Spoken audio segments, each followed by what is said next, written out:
Okay, this is a quick little video on taking off the gas tank on a Triumph Daytona 600. It's 2004. There's actually a little bit more than just taking off the gas tank. I'm doing a couple of other things to the bike, but I thought I'd just make a little video for anybody out there that has one or is thinking about getting one or just gets one and then has some questions. There's not a lot of information out there on these bikes compared to like some of the Japanese bikes.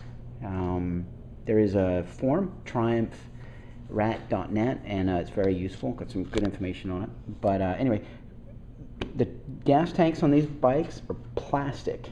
You have a mounting bolt here, here, and here. Also, you have a mounting that goes in here to hold on the rear fairing, but this can be problematic, and I'll do a little bit more on that.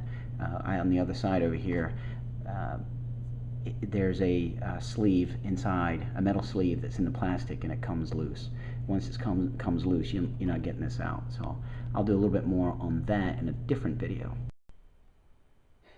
Alright, so one of the things that I did do, you got to get the gas out of here. I use just a regular old, clear plastic hose here. And I don't know how often you guys have siphoned out gas out of a gas tank, but it's actually pretty easy. Just a quick demonstration here. You're going to take it and you're going to put it in and then suck on the other end. A lot of people don't like it, because you might get gas in your mouth. But if you have a long enough hose and you suck it out, and once the gas comes to below the gas bottom, or the bottom of the gas tank, then gravity will pull out the gas. Now I've already done that to this bike.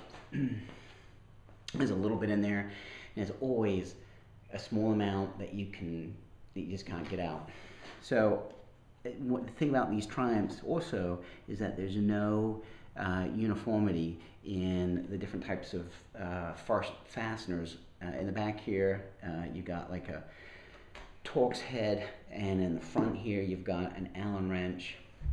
A little frustrating, but anyway, you lift it up, and as you can see, hopefully you can see on the bottom side here,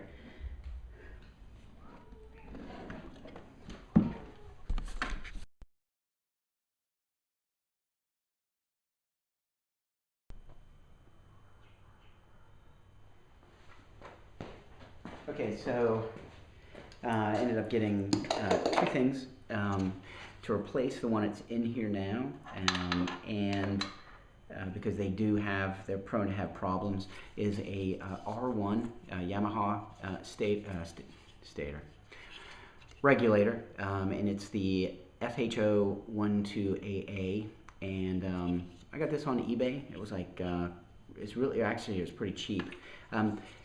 Different connectors than the Triumph connectors.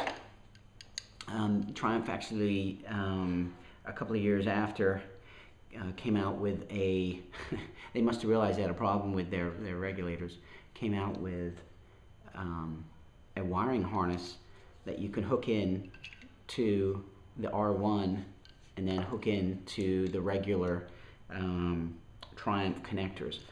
And this was really cheap. Got it on Bike Bandit, and it'll make the job a lot cheaper.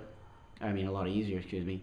There's on the TriumphRat.net forums, they show you how to actually make one of these, and because it's a pretty common upgrade.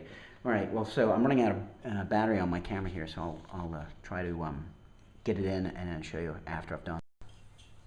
Okay, so the new regulator is going to be going in place of the old regulator, and the old regulator was sitting on a cross member on a bracket like this, mounted like this, and mounted to the cross member from here to here inside. Well, the distance from the holes here to here is a little different than this one, so you can either make a new bracket or adjust the old bracket. And all I did was just drill a little bit of a larger hole. You can see it. And now I'm going to go ahead and mount it. The original mounting hole, and I put on a bolt and washer. So now I'm going to go ahead and put it in there. Okay, so this unit will go right in here. I can get it with one hand here while I'm holding the video camera, and it'll mount right in there in place of the old one. As you notice, it's a pretty unusual place to put a regulator because they do generate a lot of heat, and that hence is the reason for the new one. It's right next to the engine.